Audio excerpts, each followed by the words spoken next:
శుభోదయం అండి అందరికీ. ఈరోజు మన ఢిల్లీలో ఆమ్ ఆద్మీ పార్టీ కన్వీనర్ మరియు ఢిల్లీ ముఖ్యమంత్రి అరవింద్ కేజ్రీవాల్ గారిని అక్రమ అరెస్టు నిరసనగా భారతదేశంలోనే కాకుండా ప్రపంచవ్యాప్తంగా ఉన్నటువంటి ఆమ్ ఆద్మీ పార్టీ బంధుమిత్రులందరూ కూడా ఆయన అక్రమ అరెస్టుకు నిరసిస్తూ ఒక్కరోజు రివ్యూ నిరాహార దీక్షను కొనసాగించాలని చెప్పి కేంద్ర కమిటీ మరియు రాష్ట్ర కమిటీ పిలుపు మేరకు ఈరోజు మన కడప జిల్లాలో ఉన్నటువంటి మన ఆమ్ ఆద్మీ పార్టీ బంధుమిత్రులందరూ కూడా, అలాగే అన్నమయ్య జిల్లాలో ఉన్నటువంటి బంధుమిత్రులందరూ కూడా ఇక్కడ పాల్గొనడం జరిగింది.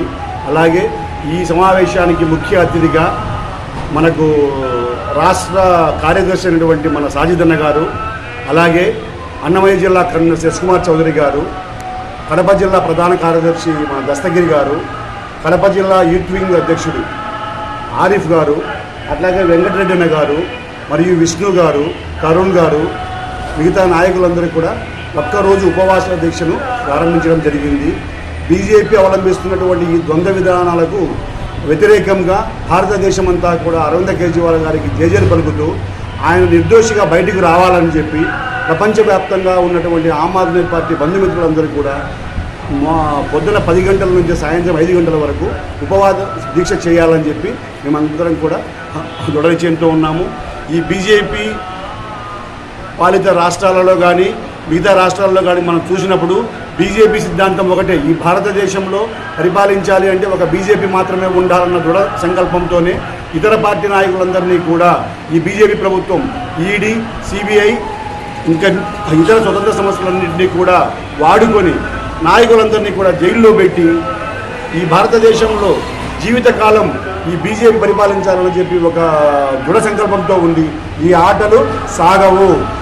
ఈ భారతదేశంలో ఒక బీజేపీ ప్రభుత్వానికి ప్యారలల్ గవర్నమెంట్ ఏదన్నా ఉంది అంటే ఒక అరవింద్ కేజ్రీవాల్ గారు.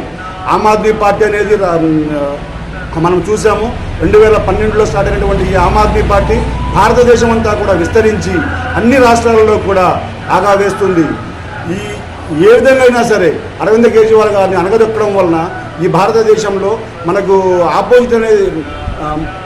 ఆపోజిట్ పార్టీ ఉండకుండా చేయాలనే దృఢ సంకల్పంతో వీళ్ళు చేస్తున్నారు. మీరు బాలు ఎంత తొక్కితే అంత పైకి లేస్తుంది. అరవింద్ కేజ్రీవాల్ గారు కానీ ఆమ్ ఆద్మీ పార్టీ కార్యకర్తలను కానీ జోలికి వచ్చినా అరెస్ట్ చేసినా తప్పనిసరిగా రాబోయే రోజుల్లో బీజేపీ ప్రభుత్వానికి బుద్ధి చెప్తాం. రాబోయే 2024 ఎలక్షన్స్లో తప్పనిసరిగా ఈ భారతీయ జనతా పార్టీ సపోర్ట్ చేస్తున్నటువంటి తొత్తు పార్టీలన్నింటినీ బుద్ధి చెప్పాలి.